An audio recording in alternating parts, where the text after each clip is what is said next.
Hello and welcome to the Flex. It's Matt St. Jean here once again with Joe Howie. The Friars off to a 2-0 start here in Big East play, fresh off a win over number 24 Marquette, a double overtime thriller at the Amp. I couldn't sleep last night after that win, Joe. How you doing? My heart rate, my resting heart rate last night was not good, but I am fantastic. This is the best Christmas present that I've received in a long time. You and I were texting, Matt, before conference play had even started, and this was when Marquette was beating the doors off of Creighton at Marquette. And we were saying along the lines of, it's not completely out of the realm of possibilities to go 0-2 at Seton Hall at home against Marquette. And here we are, road win at Seton Hall, home ranked win over Marquette. I mean, wow, what a weekend, what a game. Let's get into it. Yeah. Just a reminder, this podcast is presented by House Enterprise and in partnership with House of College Hoops. Head over to our site, house-enterprise.com for more info. I can tell you this week, Joe, I think we already know who the player of the week in the Big East is going to be for our power rankings for the Big East. You might end up in the national conversation for National Player of the Week, depending on what happens. Bryce Hopkins is here. I think we started to see that against Seton Hall. He had a career day then. And then last night against Marquette, he took over the first 2020 performance in the Big East game since Angel Delgado back in, I believe it's 2017. Yeah. Super impressive stuff. He's really coming into his own. And, this is something that, I will be the first to admit I was skeptical about him coming into the season. If you read my piece on House Enterprise, I said I didn't know how the minutes load was going to take a toll on him, if any. And boy, oh boy, has he produced. I mean, Ed Cooley said this back, I think this was in November. He said, we haven't even seen the best of Bryce Hopkins yet. And that, this kid is continuing to grow. And I think that's what we're seeing right now is, okay, 24-10 against Seton Hall. That's pretty good. Hold on, 29 and 25, or how many rebounds did they have? 23 over Something like Marquette. that. Yeah. Like, wow. Like, good for him. I mean, that's a man's performance right there. And we are so freaking lucky that he's on our team. Yeah. Bryce Hopkins, 29 points, 23 rebounds, 8 of 14 from the field. He missed both his three-pointers, but does that even matter right now? No. 13 of 18 from the charity stripe. I think there's a little bit of room for improvement there. I'll also add 2 assists and 3 steals. Friars Yeah. got a lot of assists in this win. They had 16 of them. I think one of the things that kind of jumped out to me looking back, when you look at the stats after the game, was the Friars had 16 assists on 38 baskets. Look over to Marquette, they had just 9 on 46 baskets. So I don't think that's a good sign for the Friars defense if Marquette's scoring that many points and making that many shots without having to pass into it. A weird game all around anyway. Yeah. I mean, we have to get into like the little nitty gritty nuances of that game. It was definitely a strange game, to say the least. Defensive slugfest, if I do say so myself. But There's not a lot of defense in the Big East right now. no. But I like the point you brought up, Matt, about assists. And I think that starts in the backcourt. And I think the backcourt performance that we saw last night from Jared Bynum and Alan Breed was fantastic. I guess you can throw Devin Carter in there too. He's kind of a small wing, but the backcourt was a really important piece in last night's win. And in the post game press conference, Ed Cooley even said that Alan Breed was the X factor. He hit the game saving or game winning shot. So the backcourt, it was huge last night too. I know we talked about Hopkins, but I wanted to give those two guys a nod as well because we don't win that game without Bynum and Breed on the floor.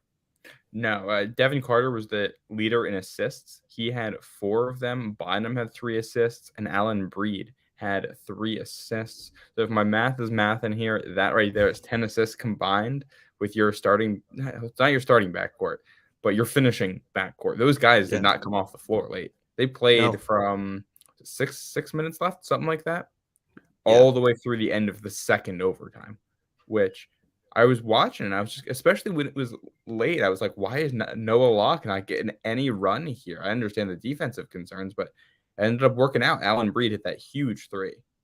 Yeah, that was a dagger right there, and they drew that play up for him, which I think is it's telling of how they view Allen Breed offensively now. Because if this is last year's team, and I hate to compare, but that's not the Allen Breed's not getting that shot. Hell, if Noah Locke is on the floor, Allen Breed's not getting that shot. So I think that's a huge testament to him and the growth that we've seen out of him this season, and the way that the coaching staff and the team views him. Because if they're drawing up a game tying 3-pointer for Allen Breed, like that says a lot about their confidence in him to drain that shot. Exactly. Yeah. I think one of the things that's really interesting about Allen Breed, if you go by like offensive rating or efficiency, for guys that qualify, for guys that have played enough, he's the third best player for Providence on offense. He also falls into the limited roles category, which is basically that's where you don't get used a lot. Limited roles means you're the fourth or the fifth option on offense when you're on the floor. So that's Yeah. it's what Breed has been, and he's been really good at it. And he's bumping up that list. I think we're starting to see him get used a little bit more. He had a game earlier in the season where he was at the Ryder game, the opener, where he didn't take a single shot. Yeah. Yeah, and it's to see his emergence and his growth this year, and doing the basics, playing defense, hitting free throws, they'll get you on the floor. It gives you the chances to make more plays. I think that's a great point, Matt. And I think, too, if you look at Noah Locke and just the two guard spot as a whole, the two guard, the combo guard, it's kind of been vacant as of late. And that's not to knock on Noah Locke or disrespect him or anything like that.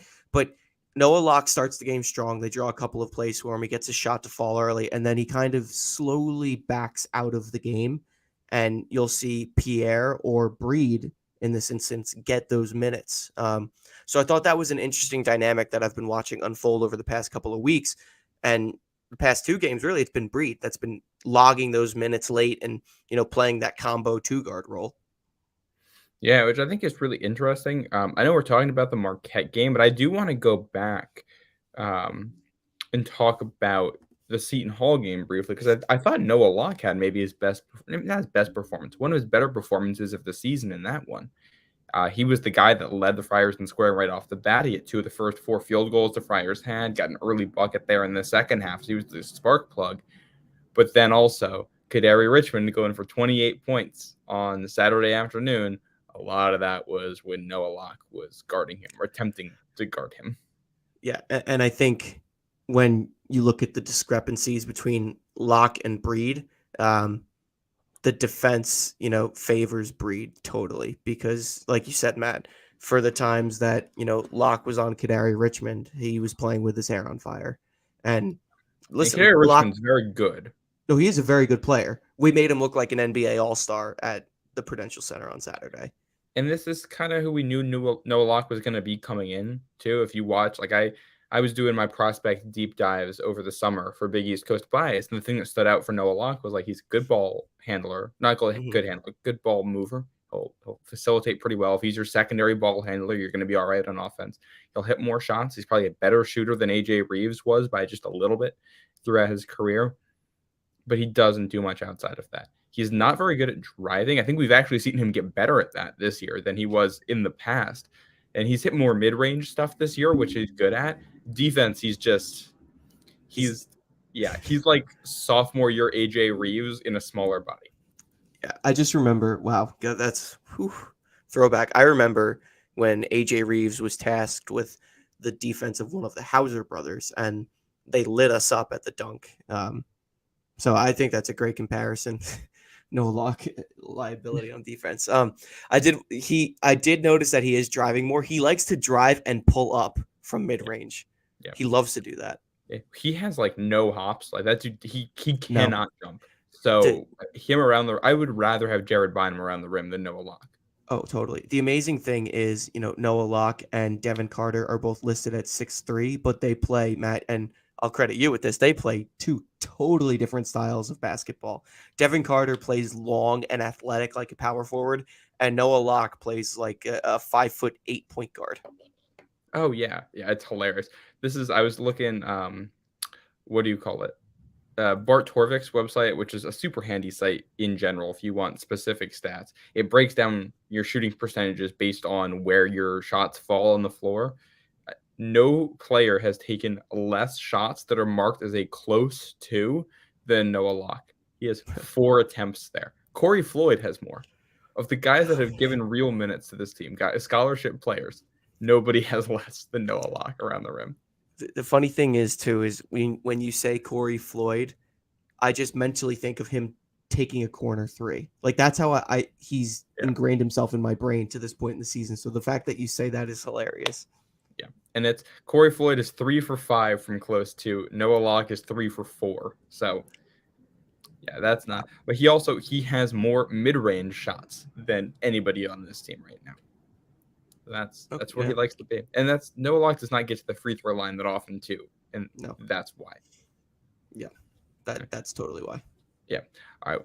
Let's walk through this game last night real quick because I know we've talked about it, but we gotta talk about it for what actually happened in this one. Because if you haven't seen the win probability graph, it's hilarious to look at.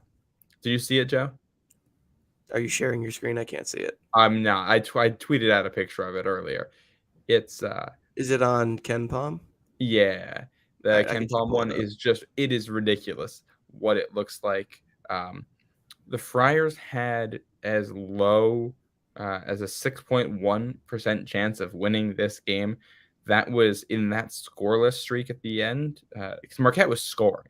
So let's pick it up here with about 6 minutes to go in the second half. Oh, I see it now. Yeah. So let's pick it up about 6 minutes to go here in the second half. Marquette builds that lead. And Marquette, I think, was shooting 81% in the second half at that point, something along those lines. What was going on in your head then? So it's between 7 and 5 minutes left. Marquette is up 9, correct? Yeah. And this is a point in time when both offenses went stagnant. You know, we would get a really good stop on the other end, and then we couldn't capitalize on the offensive end. So in my mind, I'm like, okay, like here it comes. Like what's going to happen is Marquette's going to hit a dagger 3. They're going to go up 12. Like we're going to chip it back to 6. And in my mind, knowing the way Providence has Providence in the past, I thought this was going to be like an 8 or 9 point loss. You know, I thought Marquette would go up, we'd chip in, the fans would get into it. But then at the end of the day, Tyler Kolak was going to do something spectacular to keep the lead. And then slowly but surely, like we start chipping and chipping and chipping and chipping, and then all of a sudden it's a tie game, and I was like stunned. I was like, wow, I could not believe it. Yeah. Here's the thing: I actually kind of could believe it for one very specific reason. When Marquette played Purdue on the road earlier this season, they had a lead late, and they were up, and then they got stuck. I just pulled up the graph. If I'm counting correctly here, they had 8 scoreless possessions in a row from about the 6-minute mark on in that game. They ended up losing by 5 at Purdue. They were hitting and hitting and hitting, and then it just flatlined. And it looked like the same thing was happening. This is a very streaky Marquette team. Very, very, very good. Don't get me wrong. As far as I'm concerned, they deserve to still be ranked after that. If you lose a game on the road in conference play in double overtime, you should not move down in the rankings. Full stop. That is, yeah. I agree. Yeah, but there is a good team. When they're hot, they're hot. When they're not, it gets ugly in a hurry because the whole Shaka Smart system is we're going to hit shots, which means then we can press, which means you're going to have less time to work on offense and gives us more time to force turnovers, which means we're going to get easy baskets, which means we get to set up the press, and it snowballs. But once the cycle breaks, it can turn into the opposite, where now you force Marquette to work in the half court. And if they get even a little bit cold, now they have to get back on defense, and they can't get settled, and they can't force the turnovers that they like to. Yep. So once that cycle started, it was just kind of, can the Friars put up enough points in this stretch and score enough before Marquette finds it again and starts hitting shots again? And they just barely did. It's funny you say that, and I like the way that you just broke that down, because as I was watching the game, when Marquette was going through that cycle, press, turnover, in transition, press, I was like thinking to myself, and this isn't a knock on Ed, but I was like, Cooley's getting a little out coached here because we have no answer for the press, we have no answer for the half court offense, and then they're turning us over and scoring. But then it seemed that on the flip side, whenever we did break Marquette out of that cycle, we were just out athleticizing them. I don't even know how to say that. We were being more athletic than them in transition, and that's where a lot of our points came from. Credit Bryce Hopkins, credit Devin Carter, because they were flying down court. Yeah, and I think that's something that stood out about this team. I didn't even mention I was at the game on Saturday there for the press stuff. You were there for Seton Hall as a fan. So we both got to see that in person, and you could kind of tell. But they were looking for end-to-end opportunities in that game. Bryce Hopkins, in particular, just looking to take it and run. And it's a Friars team that plays more up-tempo than Friar teams I can remember in recent history. They like to do that, and I don't know if the Friars have had a forward quite like Bryce Hopkins, who has the ball handling ability to go from one end to the other. Like Alpha Diallo didn't do that. Rodney Bullock, God bless his heart, could not do that. Rodney Bullock couldn't dribble more than 2 or 3 times in a row. Let's be honest here. Yeah, if once that ball hits the court twice, you're starting to have a panic attack. You want it, it's up or it's moving or whatever. But Hopkins is good at that. Once they got it going, they were able to make some stuff happen. It was 8 possessions in a row. Marquette didn't score. 4 of those ended in turnovers. And that's how you get those points. They also got second chance points too. Second chance points were huge in this one. Let's go right down to those kind of final seconds of the second half there. The first part of this game, the part that was not overtime. So the Friars end up tying it up there. And then you've got Joplin that goes down, and the Friars take the lead. Joplin goes down and hits a contested shot to tie it back up. It was a really tough shot. Bryce Hopkins was in his face and he banked it in. So credit there. That was awesome. And then the Friars come down, and oh my God. This is Jared Bynum's best game of the season. Yeah, clear cut. But the final seconds of the second half, and at one stretch in the first overtime, it was bad. It was because he had this deep 3 trying to win the game there late. He misses it. You get the offensive rebound, which was awesome. And then that pass was a bad pass. That gave me such agita, especially because Bynum's pretty good with the little teardrop floaters. And I know what you're going for there. You want to dump it to Hopkins so he can dunk it and possibly get fouled to pad the lead. But in this point, with the clock running out, you just need to get the ball through the net. And what happened instead was not fun. As we like to say in the industry, Matt, not good. Yeah. Thankfully, so that also gave Marquette one last look there at the buzzer, 4 seconds left. And they actually got Sean Jones took the shot for them, the freshman. He actually got a somewhat decent look off. Yeah. It didn't go in. It didn't really look like it ever had a shot. What was that? Made my heart sink. The second that ball leaves somebody's hands at the last second, it's just yeah. But so they survived that, and then let's get into the overtime. So it looked like the Friars had this won in the first overtime. You go up 88-80. Ed Croswell and Bryce Hopkins were working really well together, kind of going back and forth. Hopkins gets the layup off an Allen Breed pass. 2:18 to go in the first overtime. You're up 88-80. And then the wheels just fell off in a matter of felt like seconds there. Yeah, that was a 6-point swing in a minute and 8-point swing in a minute and a half. And I gotta say, I can't stand Tyler Kolek. I was pumping his tires when they were beating Baylor and when they were beating Creighton because I thought he looked good. And being on the receiving end of that, did not like it one bit. So he's now taken the place of Andrew Rousey of the Marquette point guard with strange hair that I can't stand. So Tyler Kolek, welcome to the club. Yeah. Let me say, I actually still love Tyler Kolek just because I knew you were going to say that. He's Rhode Island native, so that's part of it. But I just love the energy he brings, even though it's annoying when your team is playing him, but it's what makes it fun. He's obviously I don't know. The Big East is a brotherhood of sorts in here, and it's fun when it's oh, my brother's making me angry right now, and I want to win more.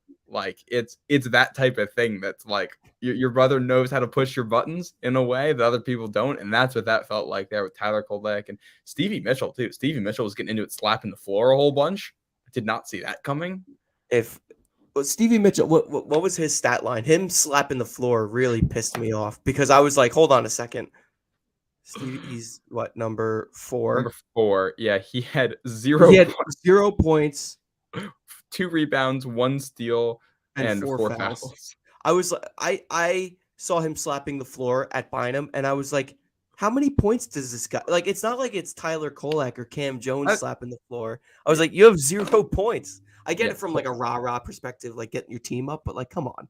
yeah, and Kolek earned the right to talk with the way he played. He He had was 29 points. amazing. Yeah, he had a career, and this is we'll talk about the Providence defense in a sec here, but this is back-to-back games they've given up a career performance to an opponent, so that's something to note there.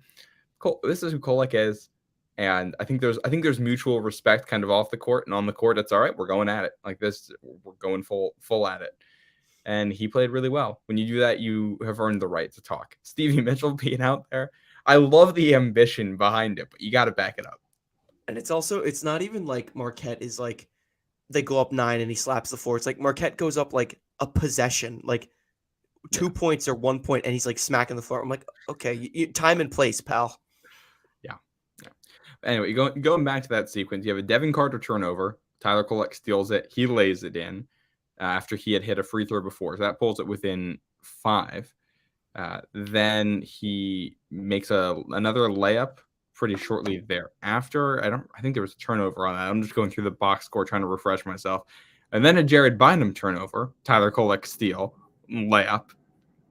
And it's a 1-point game. And then the Friars, Bryce Hopkins hits a free throw. Then Kolek hits the turnaround jumper there at the end of the first overtime to tie it yet again.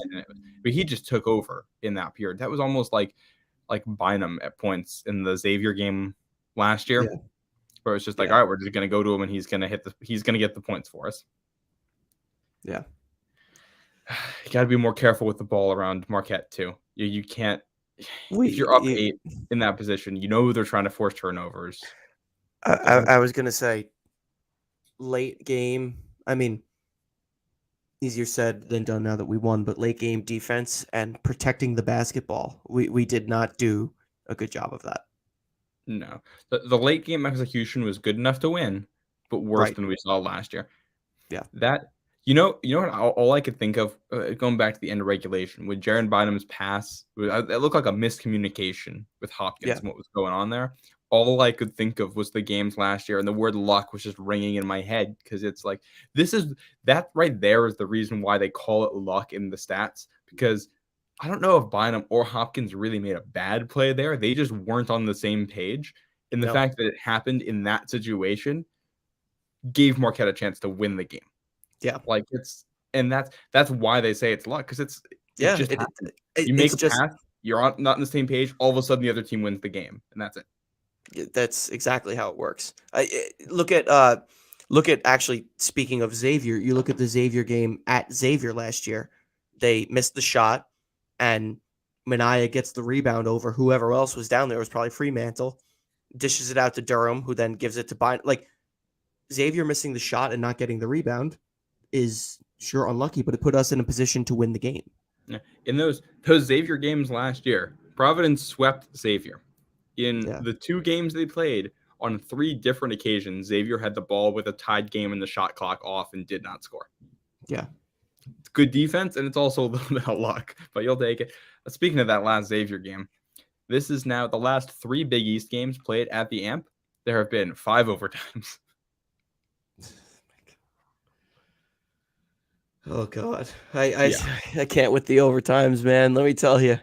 We thought it was a fresh start here in a new team, and they pull out almost the Xavier 3 overtime game right off the bat. We're going for the classics right away. The irony is like this team is so much more athletically gifted than last year's team, and they're doing this. It's the style of play. That's the Cooley trademark right there. Is tight, gritty, physical, heart racing, heart wrenching Mhm. games. Yeah. That's They just got to it in a different way this year. Yeah, I guess still got to that same point. All right, let's keep walking through this sequence. So Tyler Kolek hits the turnaround jumper. Um, was that what even? Oh yeah, that's when Devin Carter missed the layup, the end of the first overtime, not the end of regulation. gotcha. So yeah, so the Friars here. I mean, I was just talking about Xavier having chances with the shot clock off. The Friars had two chances with a tie game and the shot clock off and did not score either time. Turned it over on one of them before Yeah. this got to the second overtime. The second overtime, it was pretty early on here when Tyler Kolek fouled out, about 2 minutes into that last period, and it was Marquette had a 1 point lead when that happened, and that kind of felt like that was it. Once Kolek was out, the Friars they didn't take over, but they figured it out enough. I think once he was out, we got comfortable. And that's not in a bad way. Like we got comfortable meaning like, okay, if we do what we're supposed to do and play half decent defense, we're Mm-hmm. going to win the game. And I Yeah. think you could tell there was a different vibe once he was off the floor. And that says a lot about him and the impact he had, but you know, that's the way the ball rolls sometimes is you're tasked with, guarding the paint, which Mm-hmm. Kolek was surprisingly a lot last night. And if you have a steam train plowing down in Bryce Hopkins, you're going to pick up fouls. Yeah. Actually, it wasn't the Kolek fouling out. It was after the Breed 3. That's what it was. Because Kolek, I'm remembering this whole sequence now. Kolek fouls out, but then David Joplin. I get those two mixed up. David Joplin hits the 3 for Marquette, put him up 3 with 2.5 minutes left. And that was kind of like okay, can the Friars match that? They come down immediately, drop the set play for Allen Breed. He hits the Yep. shot, ties the game. That's when it felt like, okay, we can do that. It felt like that was Marquette's best shot. The Friars answered it. And Yeah. now they're without their best player and we're tied. And the next 7 points for Providence came with the spread. Yeah. The last 7 after that. Yeah. So, I mean, that was the shot of the game. I think the two go hand in hand. Kolek goes out. All right, there's a sense of relief. Marquette has a fight. We match. Game, set, match. Exactly. Yeah. And so that was. And then they hit free throws down the stretch. Allen Breed hitting some clutch ones again late. Croswell went, I think, 3 for 4 from the line in that stretch. Hopkins had some. They did enough to get the team across the finish line. Yeah. No, Hopkins was 4 for 4. Croswell was 1 of 2. Breed was 2 of 2 down the stretch there. And the defense was very good too, which was the good part of that because you see the point totals here. Marquette scored all game long, and the Friars found enough there at the end. This reminded me of the Villanova game at the Dunk from last season, the pink out game, when neither team was necessarily playing a ton of defense, and it was kind of just a foot race to see who could outsprint the other with respect to scoring. And that's exactly what last night was, because as irritating as it is to listen to him, Lapis made a good point that neither team is going to go home and get on the bus, regardless of win or lose, and say that was a really good defensive performance. Because any night you give up 103 points or 98 points, like that's not good defense at this level. You're not in the freaking NBA. This is college, and this is Big East basketball. It's not ACC or Big Ten where you're supposed to put up points like this. Like the Big East prides itself on low scoring physical games, and that was physical, but certainly not low scoring last night. Yeah. And what was the score? Is it 39-38 at the half, 39-39, something like that? Yeah. It was, and that was kind of, okay, it's one of those games. Like the first half, the first 4 minutes, I think it was like 11-10 at the first media timeout, and it was alrighty. I guess that's what we're doing today. I honestly thought that the game was going to go into the high 70s, low 80s, and be like a 3-point differential. That's how I thought the game was going to end. If you'd asked me 2 overtimes and 100 points on the board, I would have said you're nuts. But here we go. Here we are. And the spread on this one was a close one too, so it lived up to that. Yeah. We'll go over the box scores and final thoughts on this one in a sec. Before we do, I think we have to talk about the free throw disparity in this game and kind of what happened there. That's the big story out of this one. Anybody who looks at the box score, the first thing you're going to notice is 19 free throw attempts for Marquette, 49 for Providence. That is a staggering number. I haven't done the research yet, so I don't know the last time they had 49 free throw attempts in a game. I can't imagine it was any time recent. So my thoughts on that are one, that's inflated because there's two overtimes. And you have to keep in mind that there were a lot of free throws attempted by Providence in both of the overtimes. Two, if you look at the nature of the way that Bryce Hopkins plays, and he was the leading scorer for Providence with 29 points, you get the ball to Bryce Hopkins on the wing, and he's driving with the intent to score in the paint and or get fouled. You look at our second leading scorer in Ed Croswell, who is also tied with Devin Carter, but you look at Ed Croswell, another paint player. So if you look at the type of offensive sets that Providence was running, the style of play of each of the two leading scorers, to me, that makes sense. That's the amount of free throws we attempted. Not to mention that this is now the second Big East game in a row where opponents have shown that they don't have the personnel to guard Bryce Hopkins one-on-one. And when you start bringing in other people to double and triple team him, as that man, that big man is driving to the rack, you're going to foul him. There's going to be contact. On the other side of things, Marquette, guys were staying home on the shooters, which was, as the commentators pointed out, forcing Bynum, forcing Locke, forcing whoever it was with the defensive assignment to take Kolak to the rack or to guard Kolak as he went to the rim, because Providence was staying home on Marquette's shooters. So if you look at the difference in the style of offense that was run by both teams, it makes sense. Providence was attacking the rim more than Marquette was. So Marquette, I think, technically took more field goal attempts at the rim in this one or around the basket than Providence did, but that's also in part because shots at the rim are not recorded as a field goal attempt if you get fouled, unless it goes in. Yeah, and there weren't a ton of end ones last night. No, it felt like, and this is something I think the Friars need to work on. Like, they did not finish well through contact. No. So they drew the fouls, but that's a good point. Well, that might be true that Marquette made more around the rim. If it gets fouled, it doesn't count. Yeah. So, and I think the other thing is, quite frankly, like, this Providence defense is not good right now. It's one of the worst in the Big East, and Marquette got a lot of really open looks around the rim, which is the worst shot. That's the worst look you can give up. An open look at the rim, and you're not getting a foul on that one. Yeah.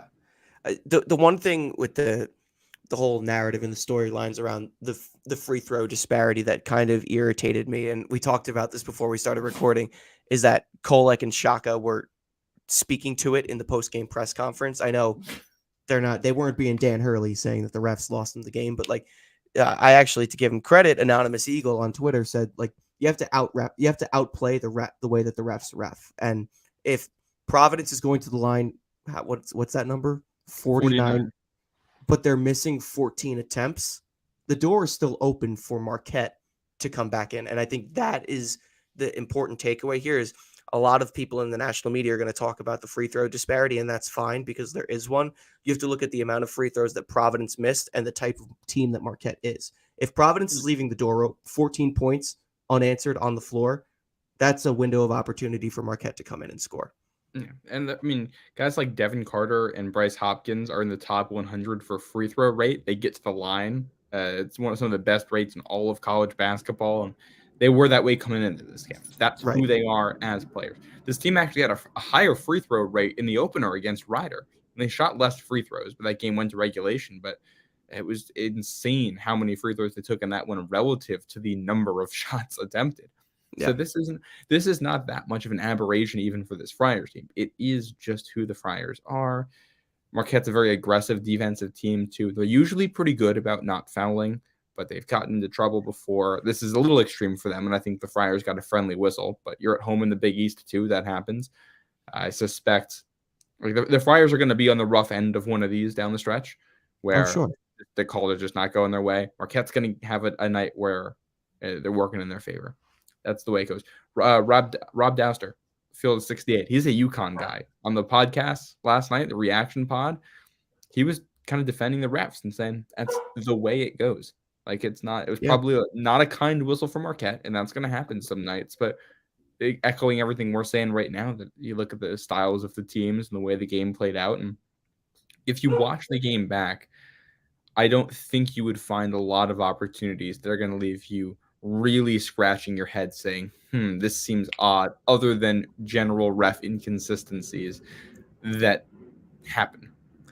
I think too, let's not act surprised here that this is the first poorly officiated or controversial officiating performance for a Big East game. I mean, this has been a gripe of ours for years and years and years. It's no secret that just the way the Big East is officiated year in, year out is terrible. We've been on the receiving end of some good calls. We've been on the receiving end of some bad calls. If you're Jay Wright and you stuff a couple of bills in the referee's pockets before the games, you're mostly on the receiving end of some good calls, but that's neither here nor there. Yeah, I Everyone mean, knows. Go yeah. ahead. Well, the thing is too, like one of the reasons those Villanova teams also always got so many calls because they pass really well on offense. If you pass well on offense, you get defenders into bad positions, so they're trying to react, and then they accidentally end up fouling you. Some of that was reputation for Villanova, but a lot of it is if you're a good, disciplined team, you're just going to draw a lot of calls because that's tough to defend. And the Friars, for they're not the best shooting team in the world, but they pass the ball really, really well this year. It's not just Bynum. All these guards can dish it well and have good vision. Croswell, Hopkins, everybody on the floor has good vision. They distribute well. I think you saw that all game long. And when you do that, put defenders in bad positions, and you're more likely to draw fouls. You know what that reminds me of a play that I really like that I think emphasizes your point, Matt, is there was a point in time last night where Hopkins drove to the rim and kicked it out to Breed for a wide open three. And then I don't know if it was the next possession, but on one of the following possessions shortly thereafter, Breed is driving. He's looking to do a little teardrop, dumps it Mm-hmm. to Hopkins for the dunk. And Yeah. I'm like, you have your power forward dishing it out to your combo guard, and then vice versa. I was like, that's really good basketball right there. Is being Yeah. able to identify guys that are open, like on the Yep. drop of a dime. I guess that's why they call them dimes. But And I think they did that really well last night. And it's the team has improved lately. And I think that's a big reason why they're moving the ball better. They're seeing the floor. They know where their teammates are. And yep, some of this stuff is like little things. It's your first pass is on time, your second pass and the structure of the offense is on time. You drive, your third pass gets to the right guy. The rotation comes from the defense. You pass against it to where the open guy is. The defense rotates over again. So you yep. pass to the next open guy who drives. The defender's out of position, and now it's a foul. And it's all right. Everybody played a part in the fact that that foul just happened. It's just Bryce Hopkins was the guy taking it to the rim because that's his strength, and he was the guy you got open. Yeah. So that's a good thing about this offense. Well, I'll go through the stat sheet real quick, just because there's other performers that need to be highlighted here. 3 20-point performances for Providence. So Hopkins with 29 points. Croswell had 20. He was 7 of 10 from the field, 6 of 9 from the stripe. Devin Carter also 20 points, 5 of 12 from the field. He knocked down 2 shots from deep, 8 of 12 from the stripe. Jared Bynum, 16 points. He hit 3 3-pointers. I think that's got to be his best mark this season. He was 3 of 8 there. He had Jared Bynum at 8 rebounds. He was second on the team there, which I think is also in part because of the way Marquette plays. There's more opportunities for guard rebounds. And then Allen Breed in double figures. He had 13 points. He was 2 of 5 from deep, 2 rebounds, 3 assists, 2 steals for him. Hopkins had 3 steals. Carter had 3 steals. The only other Friar to score was Noah Locke with 5 points. Pierre, Floyd, Moore, and Castro were all held scoreless. That's Yep. the stat recap there. I mean, when Cooley finds the guys that he wants to keep in the game, there's really no argument. And Yeah. we've seen this in the past with him before. I always call it the we need to win the game lineup. It's whatever's meshing, whatever's clicking, whatever's gelling. Those are the guys that get the minutes. If it's the starting 5 against Seton Hall and then you're making subs at the end for offense, defense, so be it. In this case, it was the starting 4 plus Breed, and those are the guys that got the job done. Yeah, swapping out Breed for Locke there, and that. I mean, shout out to those guys for not getting absolutely gassed in overtime too. When they looked gassed. They hit their free throws. I mean, this team was exhausted at the end of 2 overtimes, and you're still hitting free throws. That is conditioning at its finest. That's improvement from this team. Like that's incredible. That's an actual feat to get that done. So props to the strength and conditioning crew for that one. Um, this is I wanted to pull this up because I think you're really gonna like this. Let me hear it. I know we have seen Providence play better as of late, and we can briefly touch on the Seton Hall game after this one. On the Bart Torvik website, basically KenPom. It's KenPom Lite. It has some differences. It's more of an open public thing, so you get a little bit more info out of it, and it's free. You can put in certain dates, so you can filter down a season by specific dates to see how good a team is. Yeah. The Friars in November, so this is through the TCU game. Mm-hmm. According to this, we're the 143rd best team in the country, one spot behind DePaul. Ouch. That's with no preseason anything baked in. That's just performance on the court. The Friars in December on this 5-game winning streak are currently the 29th best team in the country, just outside the rankings there. One of the best teams in the Big East. For reference, it has UConn at number 4. In that, it has Xavier at number 19. Again, this is just the December one. And then Providence there at 29. So, yeah, this team has turned impressive. the corner. Yeah. And Bart Torvik also has game scores. It's one number that tells you how well a team did relative to the expectations in the opponent. The best 5 for Providence have been the last 5 games. Yeah. I mean, the writing was on the wall with this one. In the post-game press conference, Cooley said that the team needed to look in the mirror. Devin Carter tweeted out, "You're going to see a different team." And from that Rhode Island game onward, it has very much so been a different team. We've seen Jared Bynum, in flashy streaks come back to form. We've seen Bryce Hopkins absolutely take over.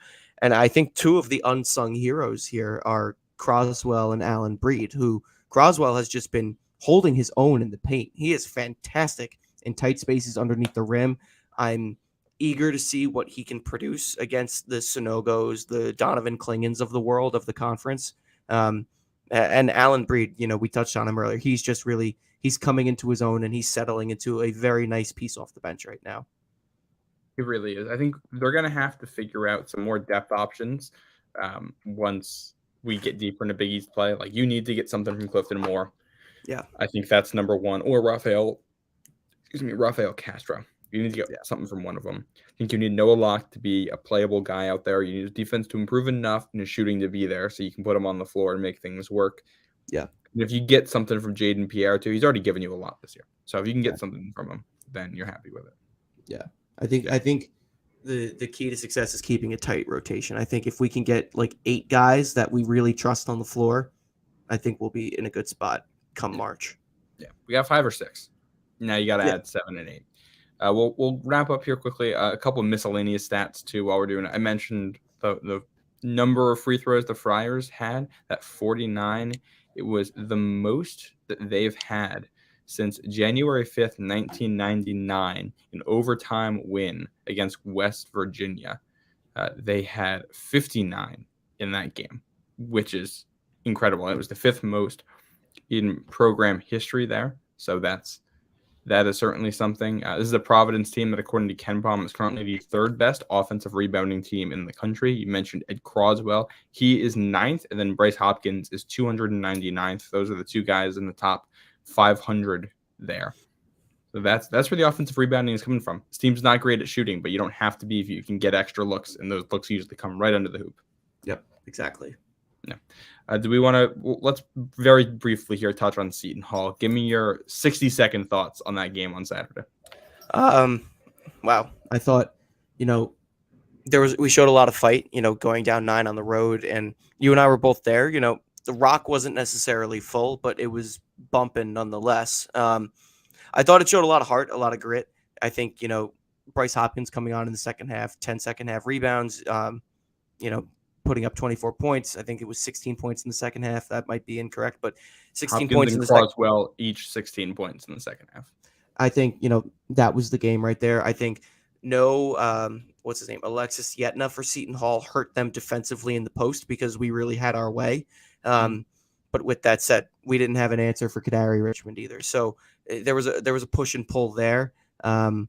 I like when we get Noah Locke going early. I think this is 2 games in a row now where we've drawn up plays for him early in our offensive sets. I think, we need to continue that and probably push that deeper into the game. But I just thought the Seton Hall game showed a lot about where we stand with respect to our identity, because the same Providence team that took the floor against TCU, if you go down 9 at halftime, you're losing by 20. But we chipped and we clawed and we fought our way back in. And Seton Hall is going to find themselves on the wrong side of some close games this season, but also on the right side of some close games this season. If you saw them last night, like, they're not losing graciously, not at all. They are putting up a fight.